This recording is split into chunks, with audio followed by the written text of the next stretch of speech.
The Battle of Point Pleasant, fought on October 10, 1774, stands as a significant event in the long history of conflict between Native American tribes and British colonizers. This battle, often considered a precursor to the American Revolutionary War, exemplifies the fierce resistance of the Shawnee and their allies against encroaching settlers. To fully appreciate the importance of this clash, it is necessary to understand the broader context of colonial expansion and Native American resistance in the 18th century. By the early 17th, British colonizers had begun pushing westward into lands traditionally occupied by Native American tribes. These efforts were driven by economic interests, including land speculation and resource extraction. Prominent figures, such as George Washington, held financial stakes in these territories, further fueling the expansionist agenda. The Ohio Valley, rich in natural resources and strategically significant, became a flashpoint for tensions between settlers and indigenous tribes. The Treaty of Fort Stanwix in 1768, negotiated between British officials and the Iroquois Confederacy, extended colonial claims westward. However, the Shawnee and several other tribes who were not party to the treaty refused to recognize its legitimacy, leading to ongoing skirmishes and raids. In the spring and summer of 1774, violence escalated as both settlers and Native American tribes engaged in a series of deadly confrontations. In response, Virginia's Governor Lord Dunmore launched a military campaign aimed at subduing the Shawnee and securing colonial control over the region. He dispatched two armies. One, under his personal command, advanced from Fort Pitt, present-day Pittsburgh, while the other, led by Colonel Andrew Lewis, marched from Camp Union in present-day Lewisburg, West Virginia. Lewis' forces, numbering around 1,000 men, reached Point Pleasant at the confluence of the Kanawha and Ohio rivers on October 6th.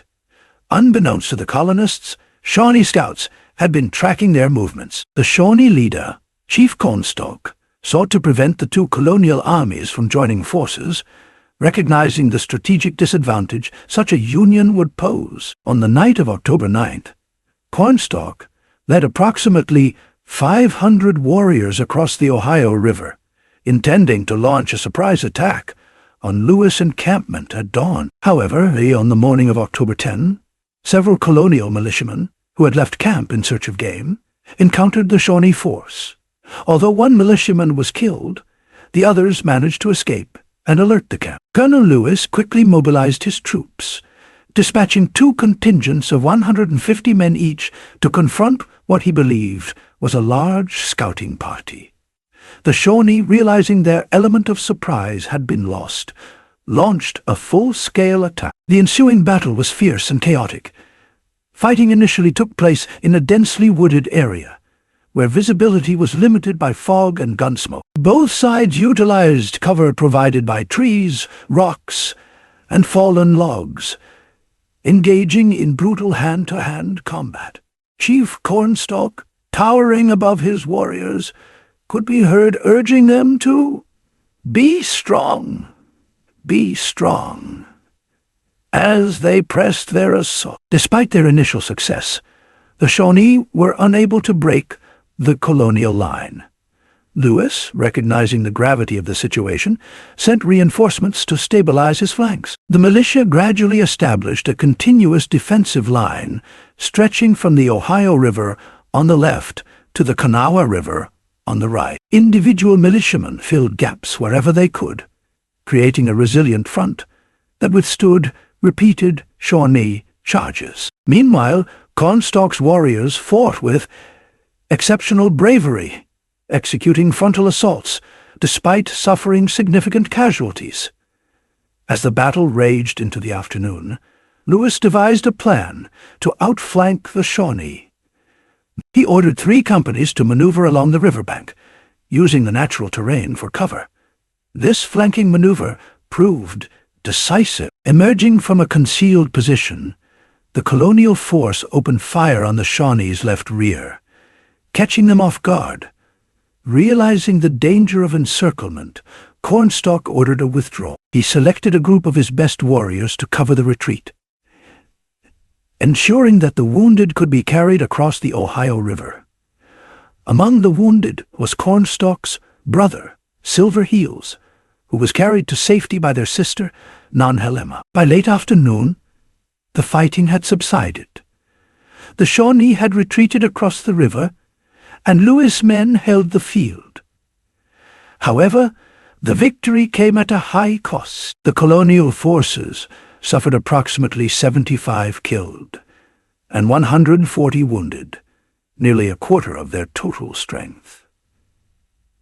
Shawnee casualties were harder to determine, as they customarily removed their dead and wounded from the battlefield. Estimates suggest they lost around 50 warriors, including several prominent leaders. In the days following the battle, Colonel Lewis regrouped his forces and prepared to cross the Ohio River in pursuit of the retreating Shawnee. Meanwhile, Lord Dunmore's army advanced from the north, establishing a fortified camp near the Shawnee towns along the Scioto River. Faced with the prospect of confronting a united colonial force, Chief Cornstalk and other Shawnee leaders opted to sue for peace.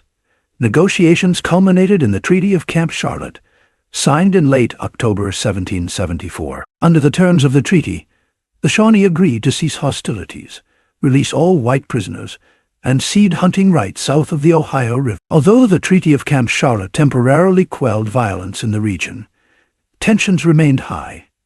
Many settlers doubted the longevity of the peace, recognizing the deep-seated grievances held by the Shawnee and other tribes. Nevertheless, Lord Dunmore declared the campaign a success, and the militia returned home. For his role in negotiating the treaty, Dunmore earned praise from colonial authorities, though his actions would later be overshadowed by his loyalist stance during the American Revolution.